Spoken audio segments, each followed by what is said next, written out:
இனிமே கண்ணை மூடிட்டு கடலை எண்ணெய் வாங்கலாம். ஏன்னா மந்த்ரா கடலை எண்ணெய் இதயத்தின் தயாரிப்பு. வறுக்க பொரிக்க ஏன் எல்லா சமையலுக்கும் மந்த்ரா தான். மந்த்ரா கடலை எண்ணெய், அபார ருசி, ஆரோக்கியமான உடல் நலம். நாங்க இந்த தேர்தல் அதிகாரி அர்ச்சனா பட்நாயக்கை பார்த்து நாங்க போன வாரம் ஒரு மனு கொடுத்தோங்க. அதாவது 50,000க்கு மேல ஒரு 2,000மோ 3,000மோ இருந்தா கூட அந்த வணிகர்களை எந்த விதமான ஒரு இடைவெளி இல்லாமல் அதை கொடுத்துடணும். அந்த பணத்தை வணிகர்கள் 1 லட்ச ரூபா வரைக்கும் கொண்டு போகிறதுக்கு நீங்கள் அனுமதிக்கணும் அப்படின்னு சொன்னோம். எங்களுடைய கோரிக்கையை ஏற்று தேர்தல் அதிகாரிகள் நேற்று ஒரு அறிக்கை கொடுத்துருக்குறாங்க. 50,000 ரூபாய்க்கு மேலே 2,000, 3,000, 4,000 இருந்தாலும் அது எந்த விதமான ஒரு நிபந்தனை இல்லாமல் கொடுத்துடணும் அப்படின்னு சொல்லியிருக்காங்க. அதுக்கப்புறமா ஒரு 10 லட்ச ரூபாய்க்குள்ள தேர்தல் அதிகாரிகளும் கைப்பற்றாங்க அப்படின்னா அது முறையான கணக்கு கொடுத்தா அதை கொடுத்துடலாம் அப்படின்னு சொல்லியிருக்காங்க. 10 லட்ச ரூபாய்க்கு மேலே இருந்தால்தான் வருமான வரித்துறைக்கு ஒப்படைக்கணும்னு சொல்லியிருக்காங்க. ஆகவே இந்த நேரத்தில் அவங்களுக்கு எங்களது கோரிக்கையை ஏற்று இந்த மாதிரி ஒரு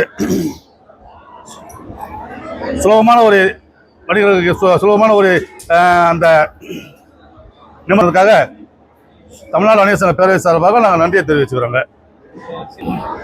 ஐயா, உண்மையிலேயே சிலிண்டர் இல்லாமல் இன்னைக்கு நிறைய கடைகள் மூடப்பட்டிருக்குங்க.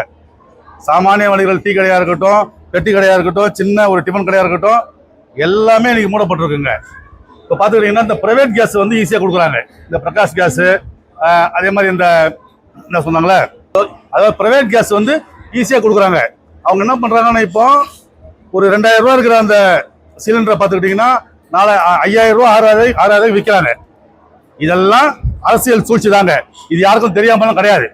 உடனடியாக இதை அது மத்திய அரசாங்கமாக இருக்கட்டும், மாநில அரசாங்கமாக இருக்கட்டும், உடனடியாக அதை கண்டுபிடிச்சி மக்களுக்கும் வியாபாரிகளுக்கும் சுலபமான முறையில் பழைய நடைமுறையிலேயே இந்த சிலிண்டர்லாம் கிடைக்கணும்னு இந்த நேரத்தில் நாங்கள் கோரிக்கை வைக்கிறோம். கொரோனா காலகட்டத்தில் எந்த விதமான அமேசானோ, பிளிப்கார்ட்டோ, வெளிநாட்டுக்காரனோ யாருமே எந்த ஒரு பொதுமக்களுக்கும் அதிகாரிக்கோ மளிகை சாமான் கொடுக்கல, காய்கறியும் கொடுக்கலங்க. கொரோனா காலகட்டத்தில் நியாயமான விலையில மக்களுக்கு காய்கறியும் அந்த மளிகை பொருட்களும் கொண்டு போய் சேர்த்தது எங்களை மாதிரி சாமானிய வணிகர்கள் தான். இதை அரசாங்கம் உணர்ந்தாங்க. எந்த ஒரு வியாபாரியாவது அரசாங்கம் கணக்கெடுத்து கொரோனா காலகட்டத்தில் இறந்தாங்களே, அவங்க குடும்பத்துக்கு ஒரு அரசாங்க வேலை, அந்த குடும்பத்துக்கு ஒரு அரசாங்க நிதி கொடுத்தாங்களா? அதுவும் கிடையாதுங்க. ஆக ஒட்டுமொத்தத்தில் வியாபாரிகள் தான் இந்த அரசாங்கத்தினுடைய முதுகெலும்புன்னு சொல்றாங்க. ஆனா எங்களுடைய முதுகெலும்பை தான் முதல்ல உடைக்கிறாங்க. அது எந்த அரசாங்கமா இருக்கட்டும்.